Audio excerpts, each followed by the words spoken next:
आपण पाहत आहात जनहित प्रवर्तक वृत्तवाहिनी सिटी लाईन न्यूज. पाहत रहा. आताच 15 ऑगस्ट 2026 आहे. आम्हाला स्वातंत्र्य भेटलं असे सांगतात, परंतु आम्हाला जर स्वातंत्र्य भेटलं तर LPG कायदा, लिबरलायझेशन, प्रायव्हेटायझेशन आणि ग्लोबलायझेशन हा कायदा आणून आमच्या बहुजनावर घात केला. आमच्या बहुजनावर का घात केला आहे? आम्हाला स्वातंत्र्य मिळालं नाही म्हणून आम्हाला हा घात झाला आहे असं आमचं म्हणणं आहे.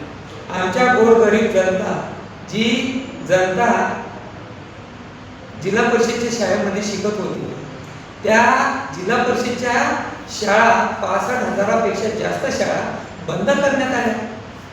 का बंद करण्यात आल्या? कारण की आम्हाला स्वातंत्र्य मिळालं नाही.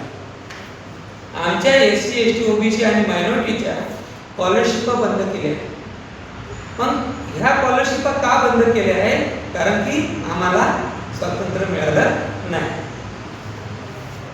मित्रांनो, परदेशात शिक्षणावर 20% खर्च केला जातो.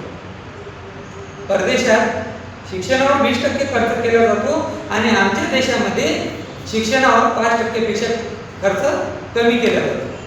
म्हणजे यांना आम्हाला स्वातंत्र्य द्यायचंच नाही हे सिद्ध होतं. आमच्या SC, ST, OBC आणि मायनॉरिटीला एकमेकांविरुद्ध उभं करून आमच्यामध्ये भांडणे लावतात. का भांडणे लावतात? कारण की आम्हाला स्वातंत्र्य मिळालं नाही. देशप्रेम खोटे आहे, यांचे देशप्रेम खोटे आहे आणि हे प्रेम खोटे असे दाखवतात की देशप्रेम चांगलं आहे. आमच्या SC, ST, OBC आणि मायनॉरिटीला दिशाभूल करून त्यांच्याकडून मतदान घेतात आणि त्यांच्या विरुद्धच षडयंत्र करतात, कारण की आम्हाला स्वातंत्र्य मिळालं नाही. या देशामध्ये SC, ST, OBC यांच्या प्रवर्गामध्ये उपवर्गीकरण हे प्रावधान नसताना उपवर्गीकरणाचा प्रावधान लावून भांडणे लावतात. का भांडणे लावतात? कारण की आम्हाला स्वातंत्र्य मिळालं नाही. आमचे मोठे भाऊ OBC यांना दिलेलं 27% आरक्षण, त्यापैकी 4%च आरक्षण त्यांना मिळते. 23% हे ब्राह्मण, युरिशियन ब्राह्मण खातात. मग हे का खातात? कारण की आम्हाला स्वातंत्र्य मिळालं नाही. आमच्या SC बांधवाचे 13% आरक्षणाचा कोटा हे भरत नाही, कारण की आम्हाला स्वातंत्र्य मिळाले नाही. आमच्या 2 बांधवामध्ये OBC आणि मराठा वाद लावून भांडणे लावतात. मराठा आणि OBC भांडणे लावतात कारण की आम्हाला स्वातंत्र्य मिळाले नाही. आमच्या राजस्थानमधील जो बांधव आहे गुज्जर समाज, गुजरातमधील पटेल समाज, महाराष्ट्रामधील मराठा बांधव यांना आरक्षणाच्या भूलथापा देऊन त्यांना जाणीवपूर्वक, विचारपूर्वक, संगनमताने आरक्षण देत नाही, कारण की आम्हाला स्वातंत्र्य मिळालं नाही. सवर्ण लोकांना, युरिशियन ब्राह्मण लोकांना कोणतीही मागणी न करता 10% आरक्षण दिले जाते. कोणतीही मागणी न करता त्यांना 10% आरक्षण दिले जाते आणि 52%पेक्षा जास्त आरक्षण देता येत नाही असे जे म्हणतात संविधान विरोधी आहे. आता हे संविधान विरोधी नाही असे का सांगत नाही? म्हणजे आम्हाला स्वातंत्र्य भेटले नाही. आमचा SC, ST, OBC आणि मायनॉरिटी या देशाचा नागरिक असताना सुद्धा त्यांना CA, NRC आणि NPR लावल्या जातो. त्यांना या देशामधून एका हाकललं जातं, कारण की आम्ही या देशाचे नागरिक नाही, कारण की आम्हाला देशाचं स्वातंत्र्य भेटलं नाही. मित्रांनो, अजून काही गोष्टी आहेत. आमच्या SC, ST, OBC आणि मायनॉरिटी लोकांना महागाई आणि बेरोजगारी ही वाढवली आहे, त्रस्त झालेली आहे, कारण की आम्हाला स्वातंत्र्य मिळालं नाही. आम्हाला इंग्रजी शिक्षण मिळू देत नाही. आमचं इंग्रजी शिक्षण हे महाग केलं आहे, कारण की आम्हाला स्वातंत्र्य दिलं नाही. गेल्या 1983 पासून ते आजपर्यंत 2026चा शिक्षित लोकांचा, बेरोजगारचा आकडा, विद्यार्थ्यांचा आकडा का वाढवतात? कारण की आम्हाला स्वातंत्र्य दिलं नाही. गेल्या 1983 पासून ते आजपर्यंत 2026 पर्यंत आमच्या SC, ST, OBC, मायनॉरिटी लोकांना कोणत्याही नोकरीची भरती का करीत नाही? कारण की आम्हाला स्वातंत्र्य दिले नाही. गेल्या 17 वर्षामध्ये 3 वेळेस नोकरीची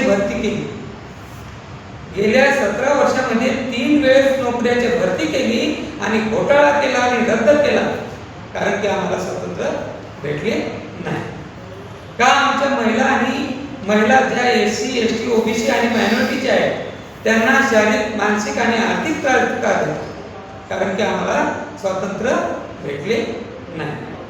आमच्या मायनॉरिटी अल्पसंख्याक मुस्लिम बांधवाची ख्रिश्चन बांधवांची मॉब लिंचिंग होते. मॉब लिंचिंग का करता? कारण की आम्हाला स्वातंत्र्य भेटले नाही.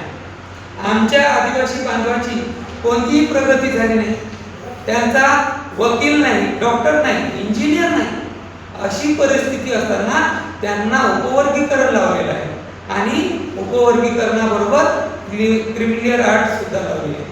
का उपवर्गीकरण आणि क्रिमिनल आर्ट लावली?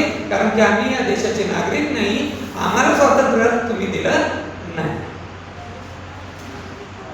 दिवसेंदिवस भारतीय संविधानाची पायमल्ली होते. दिवसेंदिवस भारतीय संविधानाची पायमल्ली होते आणि हे पायमल्ली का करत आहे? हे पायमल्ली का करत आहे? कारण की आम्हाला स्वातंत्र्य भेटले नाही. राईट टू रिलीजन आर्टिकल 25 ते 28 नुसार धर्मांतरण करण्याचा सर्वांना अधिकार आहे, संविधानाने दिले आहे. असे असताना सुद्धा धर्मांतरांचा कायदा तयार करतात, कारण की आम्ही या देशाचे नागरिक नाही, आम्ही या देशाला आम्हाला स्वातंत्र्य यांनी दिले नाही, आम्हाला स्वातंत्र्य यांनी दिले नाही. मित्रांनो, तुम्हाला संविधानाची अंमलबजावणी करायची आहे, आम्हाला संविधानाची अंमलबजावणी करायची आहे, परंतु यांनी LPG कायदा लावला. LPG कायदा लावला आणि संविधानावर घाला घातला. संविधानावर घाला घातला. का घाला घातला? कारण की आम्हाला स्वातंत्र्य भेटले नाही. आमचं म्हणणं आहे की घर घर तिरंगा तर असायलाच पाहिजे. आम्ही त्याबद्दल दुविधा म्हणत नाही. घर घर तिरंगा असायलाच पाहिजे. पण घर घर संविधान हे तुम्ही कधी सांगसाल? हे कधी सांगसाल? घर घर संविधान कधी म्हणसाल? तुम्ही का म्हणत नाही? कारण की आम्हाला स्वातंत्र्य भेटले नाही. आर्टिकल 44 युनिफॉर्म सिव्हिल कोड समान नागरिक कायदा. समान नागरिक कायदा करून इतरला SC ST OBC आणि मायनॉरिटी लोकांवर अन्याय अत्याचार करतात. अन्याय अत्याचार करतात. का करतात? कारण की आम्हाला स्वातंत्र्य भेटले नाही. आता महत्वाची गोष्ट म्हणजे ज्या समाजाला मातक समाजाला हे लोक नाही का हिंदूची वर्तणूक म्हणतात, परंतु हिंदू कोण आहे? SC ST OBC आहे. SC ST OBC आहे. SC ST OBCच्या लोकांना मातक समाजाच्या विरुद्ध, मान समाजाच्या विरुद्ध हे लोक का करतात? कारण की आम्हाला स्वातंत्र्य भेटले नाही. आणि काही मातक समाजाचे लोक, संपूर्ण नाही, काही मातक समाजाचे लोक हे युरेशियन ब्राह्मणाच्या दावणीला बसले. 10%ही नसतील, 10%ही नसतील, परंतु 90%वर नाही काही सांगतात की तुम्ही हिंदूच्या दावणीला बसले आहात. का सांगतात? कारण की आम्हाला स्वातंत्र्य भेटले नाही. या देशाचा संविधानाची पायमल्ली दिवसेंदिवस होत आहे.